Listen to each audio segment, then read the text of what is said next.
Já, sæl aftur. Ég veit ekki hvaða vini þið eigið. En ég á þannig vini að í morgun þegar ég opnaði Facebook þá voru held ég 200-300 vini mínir allir að tjá sig hvað þeim fannst kappræðurnar á milli forsetaefnanna sem berjast forsetastólinn í Bandaríkjunum í nótt. En það liggur mikið við og hingað komin Ameríkulærður prófessor, held ég geti örugglega sagt, sem sakfræðingur og fylgist nokkuð ítarlega með þessum málum eins og svo mörg okkar og ég ætla meðal annars að spyrja þennan góða gest okkar hvaða máli það skipti fyrir Ísland og umheiminn hvort Harris eða Trump verður forseti Bandaríkjanna. Velkomin til okkar, Guðmundur. Takk. Hálfdanarson, prófessor í sagnfræði. Langt síðan þú bjóst í Bandaríkjunum? Já, ég bjó í Bandaríkjunum 6 af árunum frá 1982 til 90 en síðan hef ég bara fylgst mjög vel með. Já. Og svona tel mig svona vera sæmilega að mér í bandarískum stjórnmálum því að ég hef mikið áhuga og fylgist náð með þeim. Einmitt. Bandaríkin 82 til 90 má ekki segja að þau séu allt annað land en við erum með í dag. Jú, þetta tími Reagans og sem var hægri sinnaður forseti en það svona hægrið í Bandaríkjunum hefur breyst þannig að það sem kannski maður heyrði svona út í skúmaskotum en núna orðið svona mainstream svo við slettum. Þetta er bara orðið, það hefur breyst sérstaklega finnst mér. Já, einmitt. Við skulum bara víkja beint að nóttinni. Þessu einvígi. Nú ætla ég bara að byrja á því að segja þér hvað kom mér mest á óvart. Því ég fylgdist með þessu. Það var hvað hún var sókndjörf. Hún Kamala Harris, það var í rauninni að hún skildi, fannst mér sumpart beita sömu meðlum og hann hefur verið þekktur fyrir. Hvers vegna heldur það að hennar taktík í þessum viðræðum í nótt hafi verið svo sem hún reyndist? Ég held að hennar megin markmið var það að koma þetta fram og það sem hún þurfti að gera og selja sig sem mögulegan forseta að vera svona forsetaleg hún svona ekki mjög þekkt og hún sé búin að vera í varaforseti núna að verða 4 ár og þá svona varaforsetar ekkert endilega á forsíðum blaðanna yfirleitt en þá það oft fyrir eitthvað sem að þið vilja helst ekkert láta vita af því að varaforsetar eru oft á tíðum bara tákn og hún hefur ekkert verið sérstaklega sýnileg. Nei. En hún þurfti að sýna það og sýna Bandaríkjamönnum, hún hefur ekki gengið í gegnum þetta svona venjulegu eldskírn sem að frambjóðendur gangi í gegnum sem eru þá prófkjör, hún hoppar inn í þetta mjög seint í ferlinu og hún þurfti að sýna þetta, hún þurfti að selja sig og sýna það að hún gæti orðið forseti Bandaríkjanna og staðið sem slík. Engin puntudúkka. Nei, og annað sem hún þurfti líka að ná fram í þessu var það að sýna að Donald Trump, hinn frambjóðandinn, var komin fram við síðasta söludag. Já.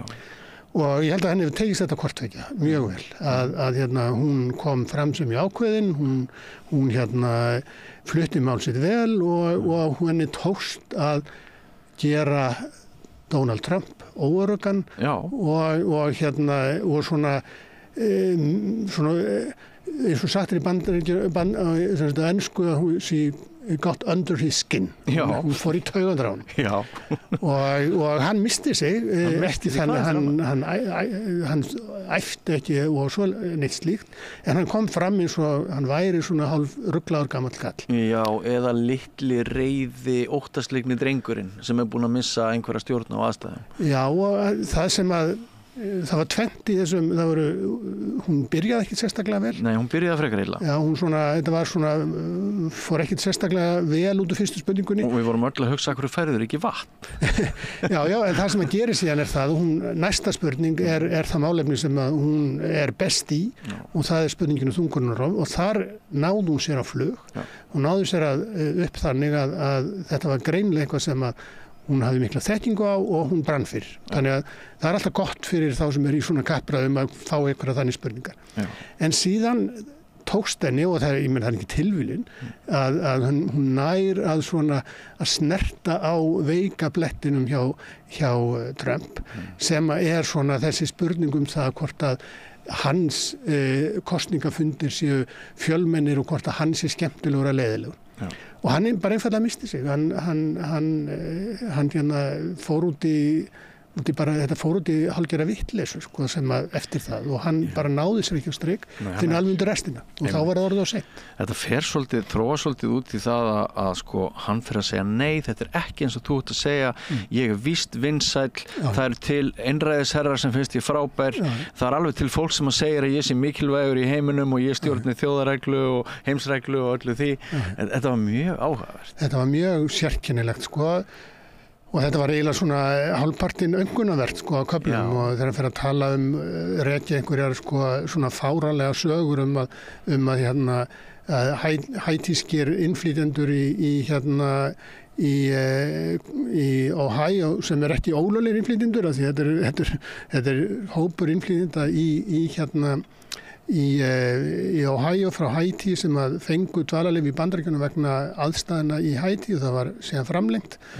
En að þeir sé að reynda sögðu þessi Facebook lygasögur sem hefur farið að flota að þeir væri að éta ketti en hann svona bætti hundunum við til að gera þetta svona aðeins dramatískara. Og ég meina þetta, þú veist að frambjóðundi til forseta í Bandaríkjunum standi upp í kappræðum þar sem á að ræða málefni og með svona, það er alveg sérstakt. Þetta er fáheyrt. Ég held að hafi verið 3 svar alls sem hann kemur því að þessi hópur éti eigin gæludýr. Og ekki eigin, heldur steli gæludýrum til þess að éta það. Einmitt. Og hún brýst inn í þetta og þáttastjórnandinn segir að það sé ekkert sem bendir til þess að þetta sé rétt, spyrillinn.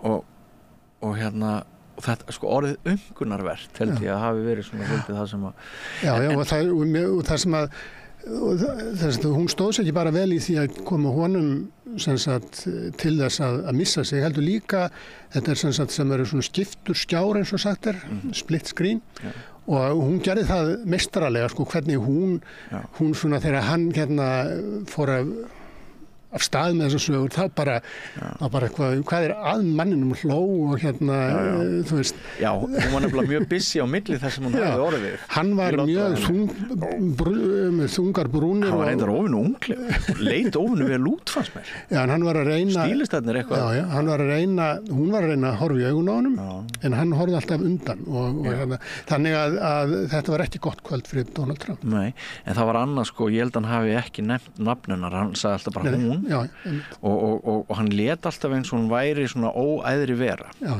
og hún væri ennþá bara framlegging á Biden og einhverjum svona húsbændum getur maður sagt. Já, það var sko strategían var svo og strategían hefur verið svo að reyna að gera hana að framlengingu af Biden. Akkurat. En hann einhvern veginn var svo upptekinn í þessum fyrirlesisgangi sínum það var ekki fyrir bara alveg í restina sem að hann fór einhvern veginn að reyna það og hann var sem sagt var mjög, það er eiginlega eina pólisían sem hann kom fram með var það að ræðum innflytjendur sem að ég meina þú veist, trúir einhver því að innflytjendur í Bandaríkjunum séu tómir glæpamenn og geðsjúklingar sko, ég meina já, ef það er svona þitt álít á innflytjum í Bandaríkjunum þá er nú kannski illa komið fyrir þér. Já, svo mjög áhugavert, óvænt og sennilega ekki vel heppnað þessi árás hans að sko að Harris henni sé án hati gyðinga. Sko ef eitthvað er þá hafa margir svona álasað henni fyrir það að vera hlynt málstað Ísraels og ég meina hún er gift gyðingi þannig að það er aldrei snúið aldrei fram hún hati gyðinga hvað eru ráðgjafar hans að hugsa þarna eða tekur hann bara engum sönsum? Hann tekur engum sönsum sko. það er alveg ljóst hvað ráðgjafinni leggja upp með hann en það er eins og menn að segja sko, að tveir fram að þessum kappræðum það var ég man ekki hver það var sem að sagði það í svona í þessum eftirskýringaþáttum í dag sem sagði það voru tvær verstu frammistöður, ef við getum sett frammistöð í fleirtölu, sem að hann hefði séð í kappræðum forsetaefni og hafði fylgst með þeim í áratugi, komu daginn og það var sem sagt annars vegar frammistaða Trumps í kappræðunum við Biden. Hann var bara svo heppinn að versta frammistaða sem hann hefur nokt til að segja var Biden. Hann hafi staðið alveg hörmulega í þeim kappræðum líka. Ég verði að viðurkenna, ég gat ekki hort á þær kappræður. Ég ekki ennþá búin að sjá þær. Reyndirðu það? Ég reyndi það en ég bara gat það. Það var sama hér. Ég bara slökkti eftir 20-30 mínútur. Biden var svo skelfilegur að það var ekki hægt að bara ganga í gegnum það. En hann sagði það að núna var að þetta hafi verið það svona minnst alveg á pari við það sem að Trump hafi staðist í þeim kappræðum sem hafi verið hörmulegt.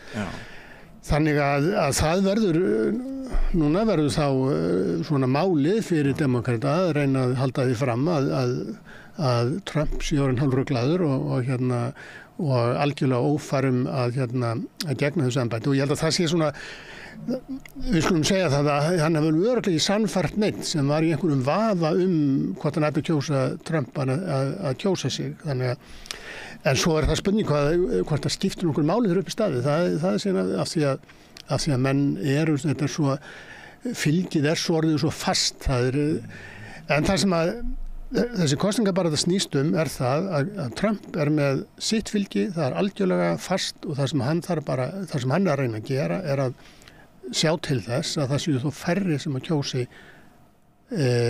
Kamala Harris og reyna þá annars vegar með því að mála hana sem allt og róttæka, sem hálfgerða marxista.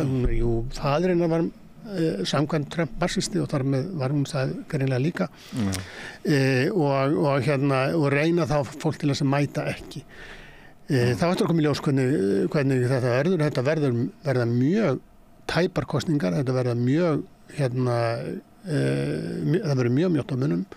En ég held að þessar kappræður komu örugglega til með að hjálpa Kamala Harris, það er ljóst. Já, flestir svona erlendir fréttaskýrendur sem ég les reglulega og tek mesta markið á, það er ekkert flestir, allir eru sammálið í að hún hafi rústað Trump í gærkvöld, en mjög margir svona láta það fylgja með að þar með sé ekkert endilega víst að það breyti kosningarna. Það er bara alls ekki ljóst af því að eins og segir þegar ég var svona velta fyrir hvað myndi gerast annars fyrirfram að þá sagði ég, já það er eiginlega sama hvað Trump gerir hann tapar engu því að menn hvort búast við því að hann rugli og fari í ringi og komi valla út úr honum heil brú en það skiptir mestu máli með Harris, hún hefði getað tapað þessu. Við getum alveg sagt það að hún minnskosti vinnur þessa kappræður. Þannig hún þó búin að establisera það að hún getur vel sinnt þessu starfi og nú sjáum við bara til. Og það er meira en að segja drottinn minn dýri að vera í þessari beinu útsendingu með þennan andstæðing. Þú veist aldrei hvað kemur. Þú þarft í sjálfu sér að fara út úr röklegu samhengi, vitsmunalegu samhengi eins og við þekkjum það alla jafna í rökræðu. Og hún gerði þetta allt saman rosalega vel. Og sennilega þarna kemur ákærandinn frá sem hún auðvitað mjög gríðarlega reynslu. Og órator hún augljóslega góður. Já, og hún er ákærandi það er hennar starf uppalega og hún beitir þeirri tækni í þessu og meðan að Trump þá í þessu tilviki settur í svona hlutverk hins ákærða og hann einhvern veginn byrjar að upplifa sig í því hlutverki og einhvern veginn nær sér ekki almennilega upp úr því fari. Það kom held ég flestum óvart þegar hún fer að yfirheyra mjög snemma og hún notar ekki lítil orð og svo þegar hún búin að yfirheyra hann þá fer hún að gera grín á það. Og ég veit ekki hvort honum fannst verra en eins og við nefndum á hann varð markvisst óöruggari eiginlega bara með hverri mínútunni sem leið. Já, og bæði tókst honum ekki að koma valla heilli hugsun til skila og að velta sér upp úr alls konar einhverju sem er svo út í hött eins og að demokratar hafi löggilt það að sé megi taka börn af lífi. Ég meina þetta já.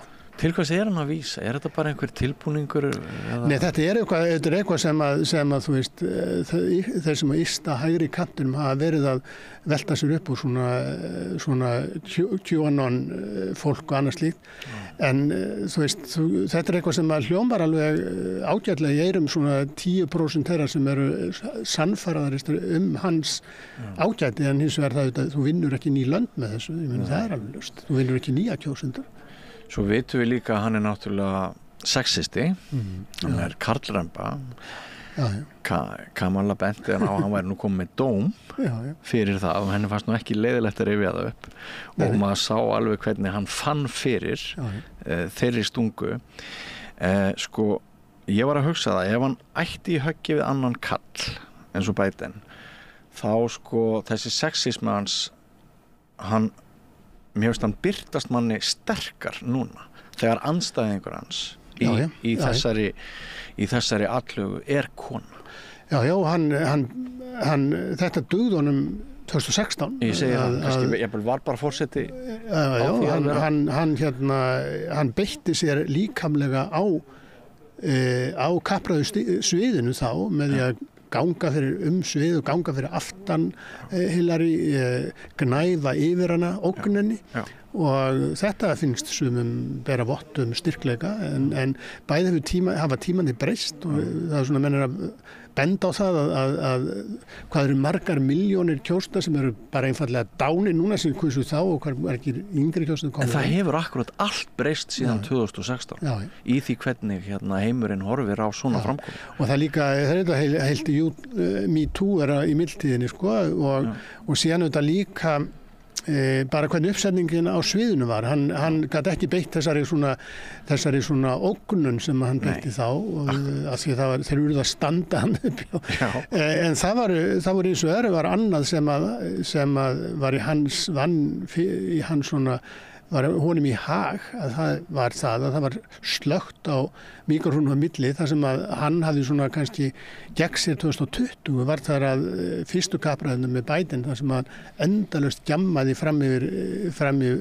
kallaði fram í Biden og hérna á endanum Biden sá hann bara að halda sér saman og ég held að það hefði svona það var svona stórt moment í þessum kappræðum en ég meina, hugsaðu ykkur að þetta séu stór moment í kappræðum ég meina, hvað er að kappræður svo snúast kappræður eiga snúast það að menn kynna málefni sín og menn takast á málefni til þess að kjósendur geti svona gert upp í sig sko í hvorum speglast meira þeirra svona hagsmunir og tilfinningar og eiginlega eina málefni sem að Trump gat einhvern veginn talað og kom að aftur og aftur en í svo ótrúlegu einhvern veginn með ótrúlegu orðalagi orðræðu og það voru innflytjendamálin sem að ég held að þú bara þú veist, held ég að flest svona sæmilega svona þengjandi fólk hefur fundist kannski verið gangu út í algjör auðgar hvað sem mönnum finnst innflytjendamálin það er greinlegt að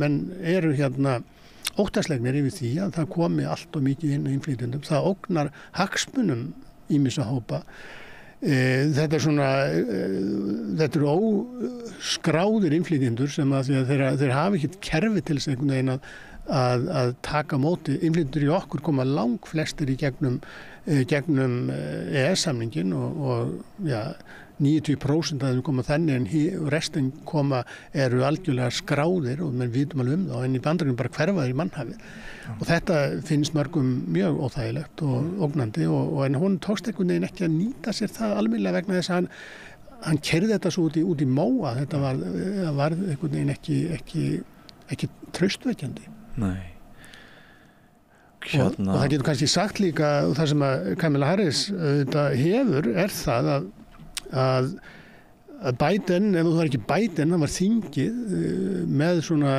samvinnu mjög íhaldsamra öldungadeildar þingmanna og Repúblikaflokksins og síðan demókrata komið með lög sem einhver hörðustu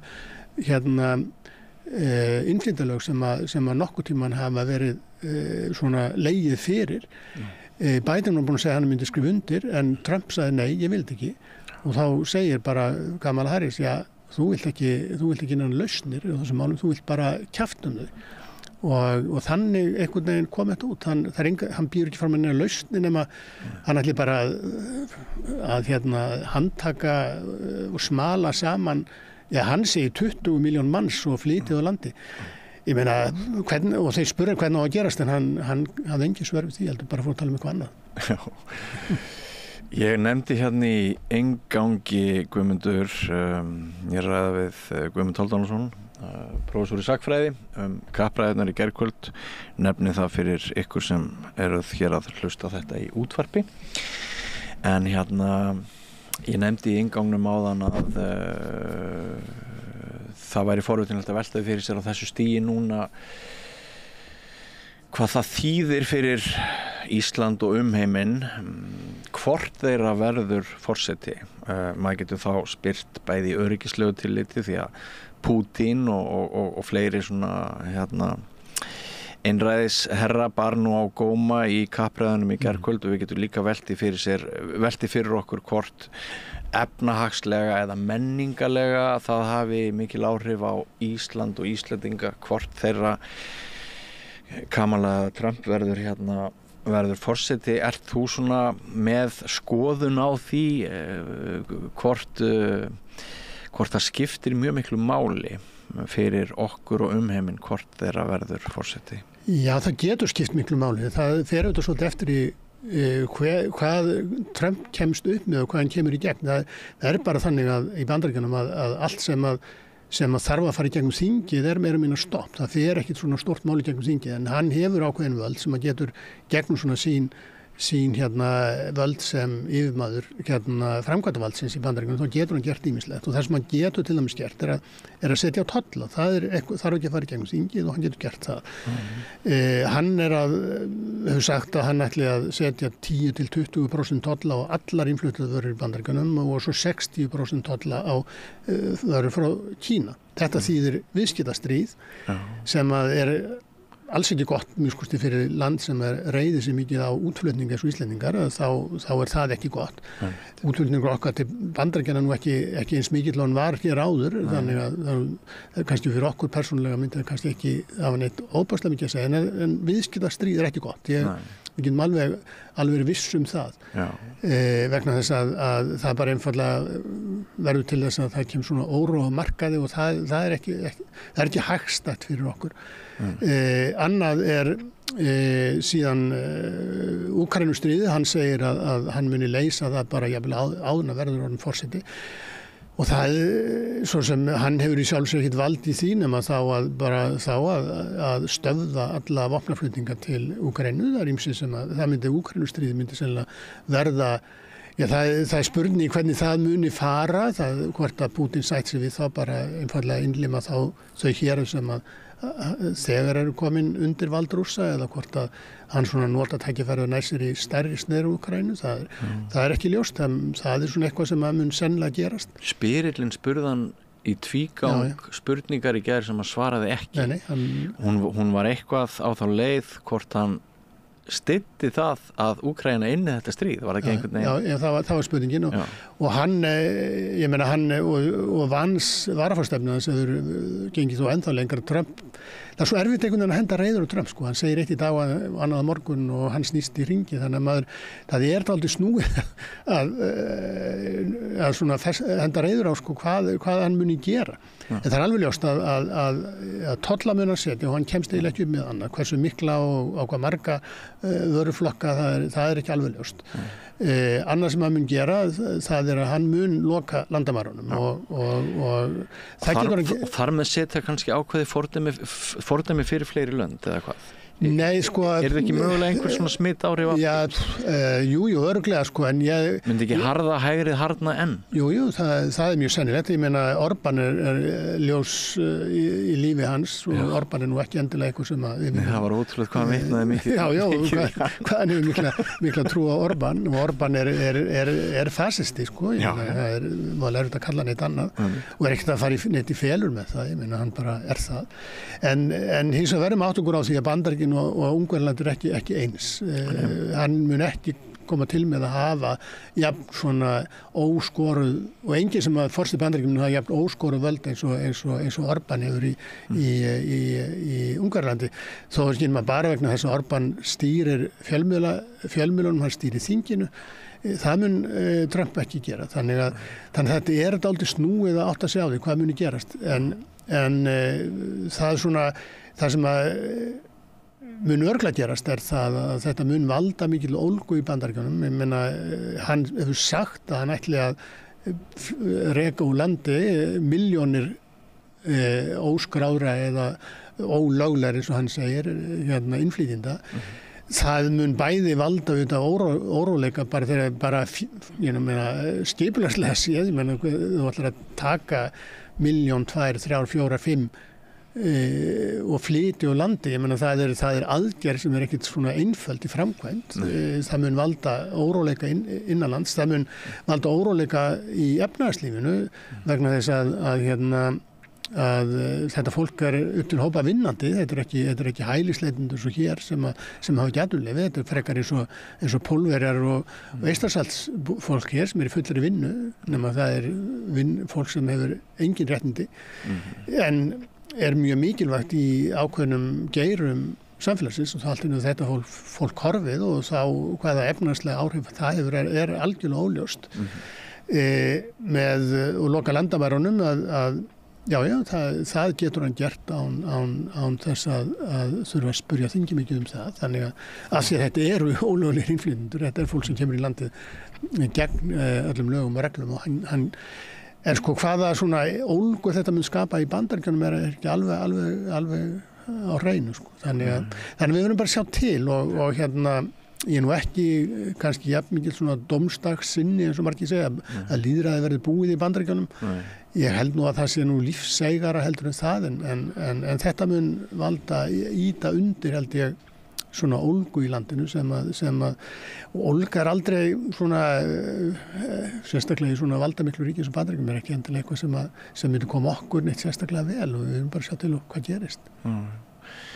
Nýtur Kamala Harris arfleifðar Biden síðustu 4 árin núna eða geldur hún fyrir?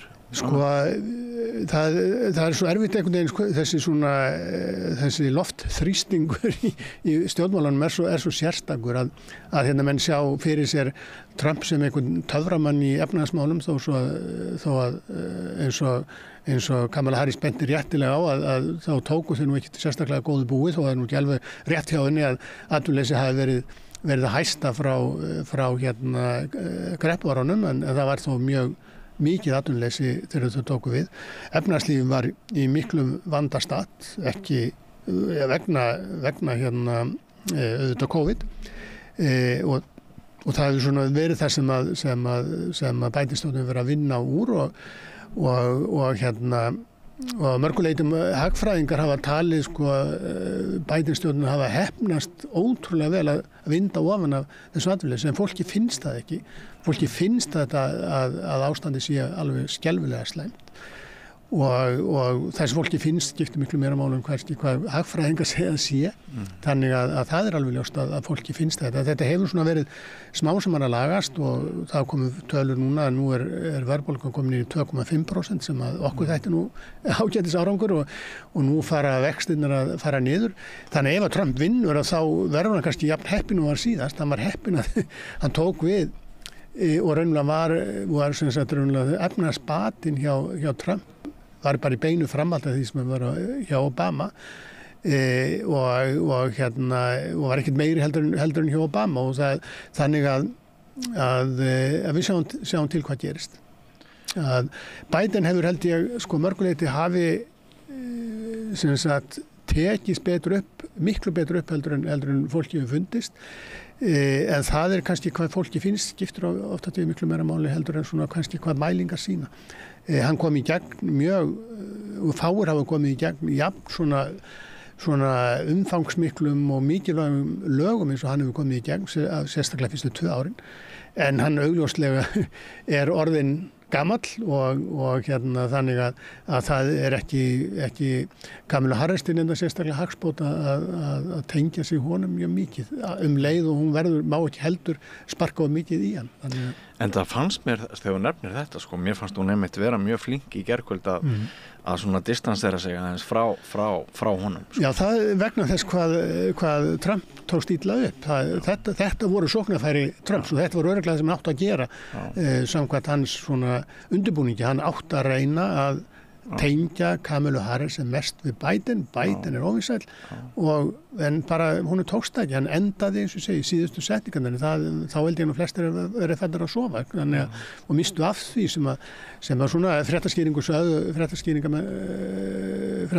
sögðu hafi verið svona kannski sterkasta framlag hans að það voru loka setningarnar. Kannski vegna þess að hann fekk að enda Kamala Harris byrjaði og hann fekk ekkert svar og þá þeir sem endust fóru kannski með það út í nóttina en ég efast nú að margir hafi séð það. En hún hæfni hennar að átta sig á því hvernig maður verður að byggja upp málflutning þegar maður hefur 2 mínútur til þess.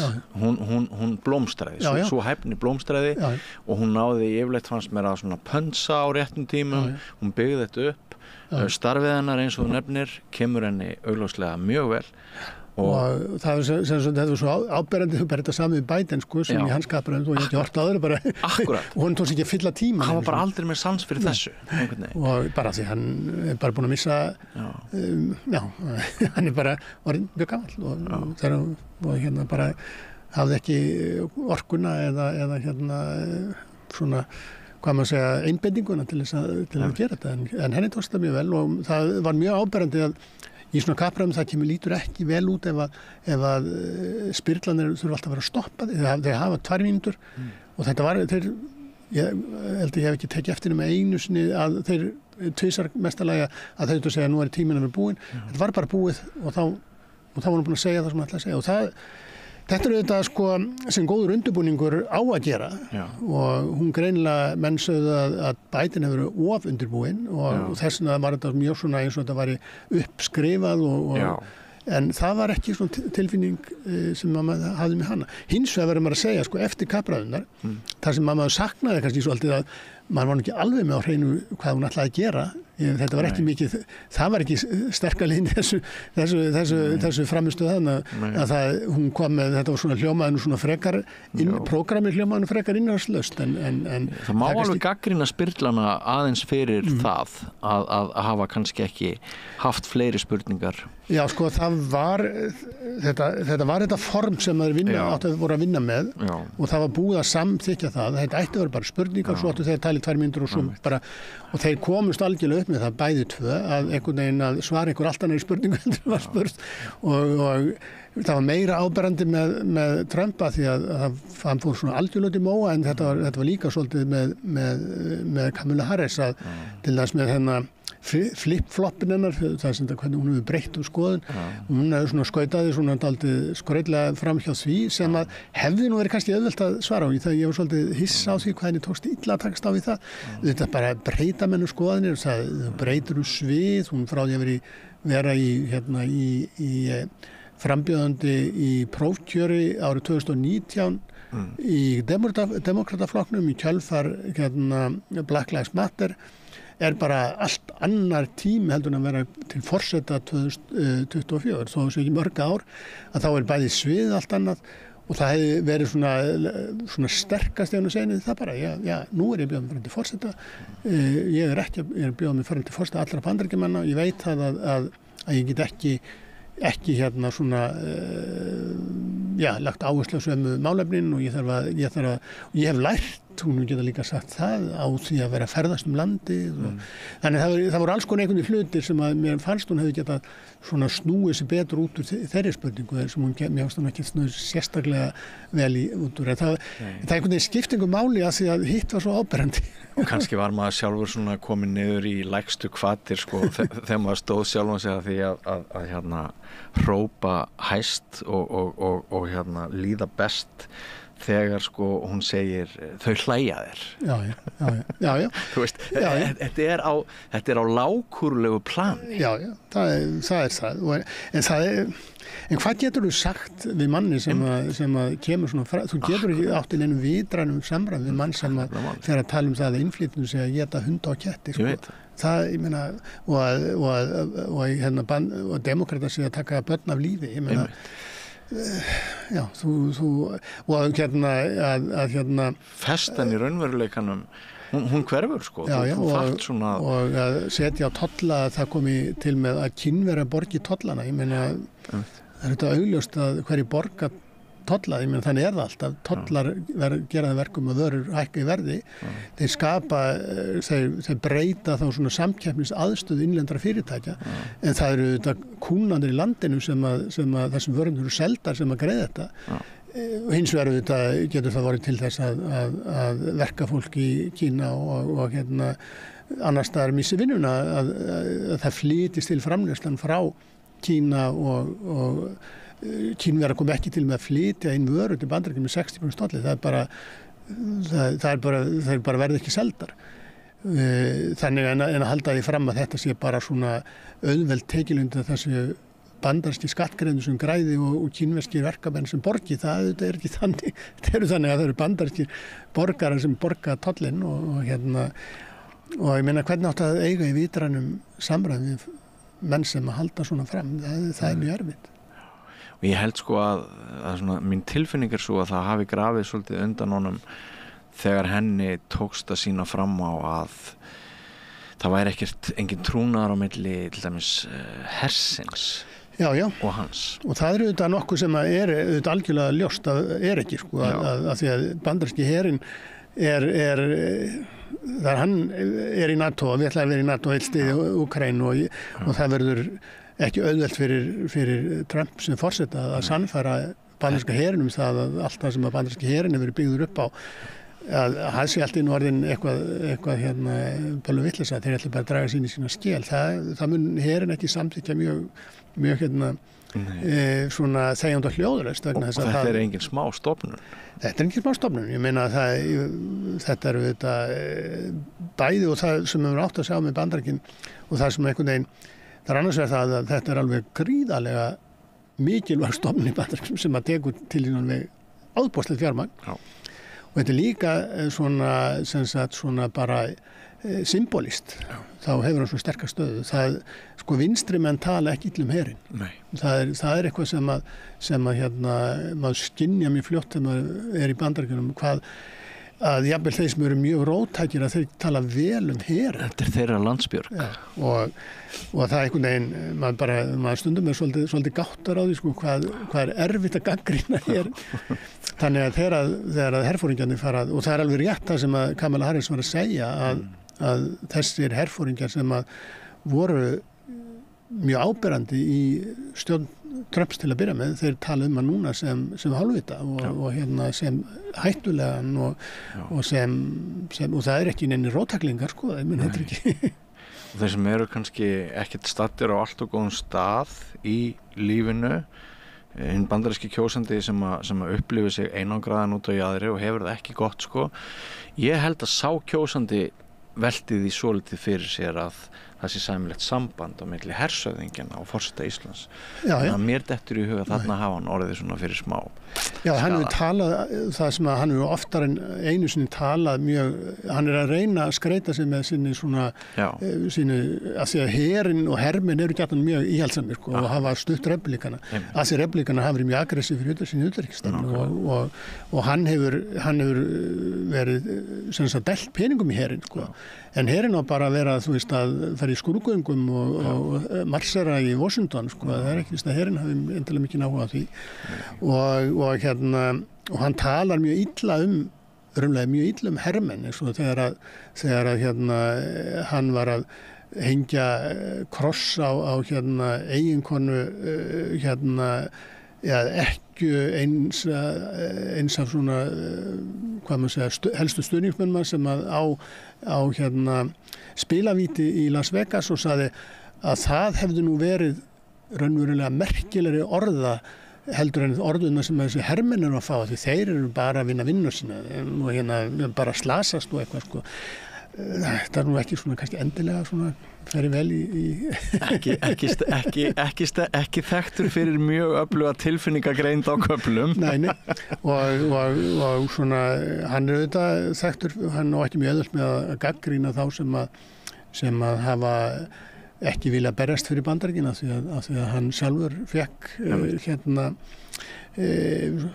var ekki kallaður í herinn á Víetnamtímanum vegna þess að hann var með einhvern óskilgreindan hérna eitthvað í hælnum, maður myndi nú vel ekki alveg hvora hællið það var en Akkillesar hællir. Ekki bara. Þannig að þetta svona en Trump er Trump, hann á mikinn stuðning og hann á mjög harðan stuðning. Maður oft með ég skil það ekki en maður skilur ekki allt og hérna og það eru allir að tala hann. Ég har strák sem hérna í hónám í framhaldsskóla, núna bara fyrir hálfum mánuði. Já. Mér skilst það hafi bara annað hver nemandi í þessum framhaldsskóla horta á þetta einví í gærkvöldi og bara Trump, það ok, núna komin nýr player, Kamala Harris er orðin player, en sko ég veit ekki, ég hef ekki séð rannsóknir á því en ég held að hvert einasta mannsbarn í heiminu sem hefur heyrt Trumps getið, það með einhver skoðun á hann. Já, og það það sem að gera það verkum að það er svona frekar ólíklegt að þessar kappræður hafi neinn gríðarleg áhrif á fylgið í kosningunum af því að menn eru búin að mynda sér skoðun á Trump. Ég menna, þó hann hefði komið þannig allsberra, þá hefði hérna það einhvern veginn menn verið alveg tilbúinir til þess að skilja það einhvern veginn og einhvern hátt og segja hann er svo mikill svona show-business maður þannig að stórmerkilega ná ekki öllu falli. Guðmundur Hálfdanarson, sagnfræðingur, kæra þakki fyrir að koma og ræða hérna við okkur þessi mál, áhugavert að heyra í þér og hérna bara svona kannski rétt í lokin sem sagt sá tími sem þú áttir þarna forðum og ef þú verður að fara út núna ég spurði í upphafi samtals okkar hvort þetta væri ekki tvösvöldið ólík ríki en myndirðu taka undir að með mér að þetta er síðri heimur? Já, sko, það sem að mér þegar ég horfi á þetta utanfrá, sko, þá ég bjó auðvitað í háskólabæ og það sem háskólabæin eru einhvern veginn allt öðruvísi heldur en umhverfið í kring. Háskólabæ, ég bjó í litlum háskólabæ í Upstate New York svo að kalla í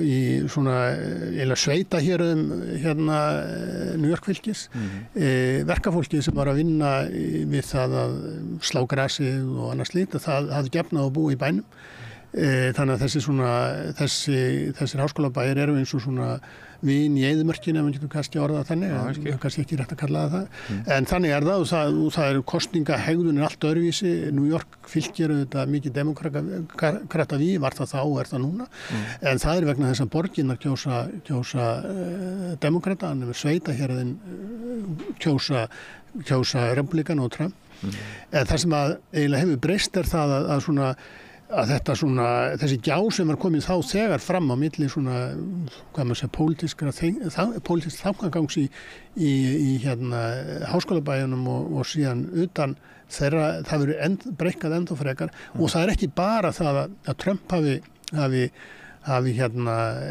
gert republikaflokkin á einhvern vissan átmótaðan, heldur líka hafa þú veist, þeir sem eru liberal og ensku eða vinstri, hvað sem við orðum það, að þeir hafa líka mörgundi fjarlægst svona þennan fólk sem ekki hefur háskólagengi, þannig að sú gjá hefur líka breikkað og mér finnst svona þetta skilningsleysi alveg gríðalegt á milli svona háskólafólks og svo hinna félagsleg stéttaskipting stóraukist og stéttaskiptingin er orðin meira menningarleg heldur en fjárhagsleg þetta ofta tíðum fjárhagsleg líka þannig að þetta finnst mér svolítið sko, maður var svolítið varfið á þessum tíma, en þá var þetta kannski frekar, þetta var háskóli sem ég var í, þessum að skólagjöld eru núna kannski hvað, svona, já ég veit ekki hvað, 50, 60, 70.000 dollar á ári og það er ekki svona neitt, þetta voru ekki börn vennilega bandaríkjamanna sem voru þarna og ég var að kenna og það maður skynjaði að svona þeirra svona menningarheimur var svo sko, ég meina ég var í sveit sem krakki og hérna þar sem að gekk öll vennileg sveitastörf, þarna var sveit eitthvað sem var bara til í einhverjum svona, við lastum það í bókum og það, þannig að þessi gjá er ennþá stærri heldur en hún var og hún er ennþá óbrúanlegri heldur en hún var, þannig að ég veit ekki, þetta er einhvern veginn, ég held að þessi heimur háskólaborgarna í Bandaríkjunum sé ennþá afskaplega áhugaverður og skemmtilegur og spennandi og þetta var alveg gríðaleg svona fílabisturð sem maður var staddur í en maður skynjaði mjög vel að Ameríka er óðbóðslega og Bandaríkjunum er óðbóðslega flókið land og það er afskaplega erfitt að alhafa þau og það er bæði það mest spennandi og áhugavert í heiminum sem maður var vitna þar en líka er margt af því ömurlegasta og svona og stjálfilegasta þetta rúmast allt inn þessi eina lands. Já. Afrek þeirra fyrr á tímum voru náttúrulega ótvíræð og maður bara horfði upp í heiminin og maður bara hugsaði Bandaríkin, maður sá tunglið og maður hugsaði Bandaríkin og á þeim tíma sem ég elst upp þá virðast peningarnir í Bandaríkjunum að mestu leyti fara í vísindi og framfærir, getur maður jafnvel sagt öllum heiminu til góða en svo náttúrulega fara peningarnir úr þeim keimum sem þyrftu helst að fara yfir í fjármálaheimin og leita hérna yfir í svona keima sem ekki búa til kannski eiginleg ný gæði heldur nærast á öðru. Og þetta var svona að byrja til dæmis ég held til dæmis að byssuvegn og umræðunum byssuvegn sé eitthvað annars vegar og hins vegar trúmál, þetta sé eitthvað það hefur breyst mikið síðan að ég var þarna sko að svona þessi ofur trú á það að fólk megi og þessi bara þinn réttur eiga vopn og það er komið út í eitthvað öngstræti sem einhvern veginn ekki hægt að sem pólitíkin með ótrúlegum fjáraustri vopnaframleiðenda inn í pólitíkina og gert að verkum að þetta er komið inn í einhvern öngstræti sem einhvern veginn er komið út fyrir öll skynsmismar, hvað er ekki þetta ræða sem málinn til skynsemi að það sé einhvern veginn réttur allra að eiga hríðskotarifla sem að ef þú ætlar að reyna að nota þetta sem veiði og að þú megir ganga með hríðskotarifil inn í einhverju kringlu án þess að það sé hægt að gera athugasemd við það bara í sumum ríkjum þetta er með svo miklum ólíkindum. Ég var einmitt að horfa á núna mjög áhugaverða mynd sem að gerðum Skota sem að áttu land rétt hjá þessum Trump byggði hérna golfvöll og þetta er ægingilegt á YouTube mjög hafa verið og þau hafa og eitt er að fer til Bandaríkjanna núna þetta er eiginlega framhaldsmynd má segja, það var gerð mynd þetta hvað 2000 og eitthvað en hann fer síðan til Bandaríkjanna núna þegar að flokksting Trump var ekki í Chicago núna, ég maður ekki en einhvers staðar var hann staddur þessi Skoti bara almenna færi og þá voru menn að ganga með hríðskotariflana á pakkinu og hann fannst það dálítið sérstakt. Ótrúlegt. En þarna fór ég meðvitað aðeins út fyrir efnið en kærar þakkir fyrir komuna Guðmundur. Takk fyrir mig. Og ég held að stefnan sé næst tekin á eitthvað hér innanlands. Allt það besta er ókeypis. Fáðu þér vatn að drekka. Samstöðin þar sem manneskjurnar koma saman.